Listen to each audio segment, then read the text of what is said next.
Au départ, nous avons pensé qu'il s'agissait d'une dépression très grave parce qu'il ne se levait plus, il ne se lavait plus, il passait ses journées dans sa chambre, il ne voulait plus déjeuner ni dîner avec nous. Donc évidemment, on s'est beaucoup inquiété.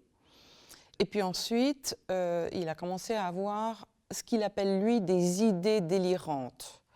Donc, et aussi des idées suicidaires. On n'a pas compris au début. Il y a une énorme incompréhension de la part de son papa et de moi-même.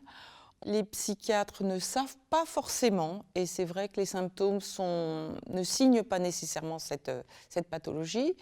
Et je pense qu'ils hésitent à donner ce type de diagnostic tellement ils savent qu'il est mal reçu. Guillaume a eu par 2 fois un diagnostic de schizophrénie. D'abord à l'hôpital de jour à Corentin-Selton, où il avait été pris en charge et qui a procédé à un bilan diagnostique, à l'issue duquel Guillaume a refusé de retourner à l'hôpital de jour. Donc il s'en est suivi une année, j'ai envie de dire, entre parenthèses, où il prenait ses médicaments, mais il se soignait, mais c'est tout. Il ne faisait rien d'autre.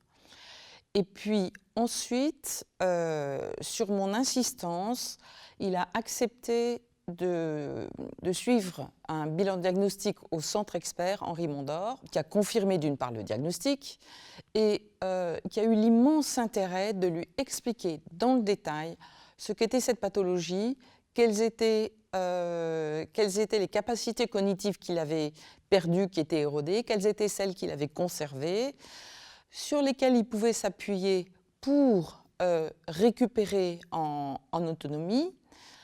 Donc c'était à la fois un diagnostic difficile à entendre une fois de plus, mais aussi un message d'espoir. Le centre expert à Henri Mondor a suggéré une nouvelle thérapie en très peu de temps, en 1 mois. Ça s'est passé à l'hôpital Sainte-Anne en août dernier et manifestement, à des doses tout de même beaucoup moins importantes, le traitement fait effet et Guillaume a récupéré énormément de lucidité depuis. Voilà. On commence à envisager à la rentrée prochaine une autonomie matérielle, et puis une reprise d'activité et d'études éventuellement.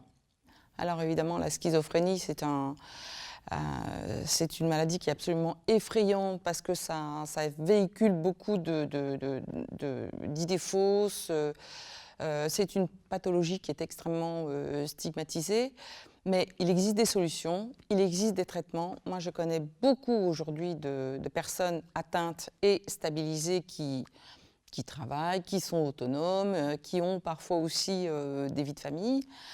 La chose la plus importante, je crois, c'est de faire un diagnostic le plus tôt possible, sans quoi la maladie s'aggrave. Les symptômes s'amplifient. C'est une affaire de professionnels et on ne sait pas quoi faire. On est complètement désemparé. Donc moi, je me suis adressée à plusieurs associations. Certaines ont fonctionné, d'autres pas. Et avec le recul, je me rends compte que ce qui m'a personnellement beaucoup apporté, c'est d'une part Profamille, qui propose une psychoéducation pour des aidants de malades, des parents, etc., qui vous aide à comprendre les symptômes, la manière dont fonctionne le cerveau de quelqu'un qui est malade et surtout qui vous indique comment interagir avec lui parce qu'il y a des choses qu'il faut éviter. Voilà, donc c'est une sorte de caisse à outils et j'ai trouvé que nos rapports entre mon fils et moi et même dans la famille élargie s'en sont trouvés apaisés. Et donc, j'invite les parents de malades et les proches à surtout ne pas rester seuls.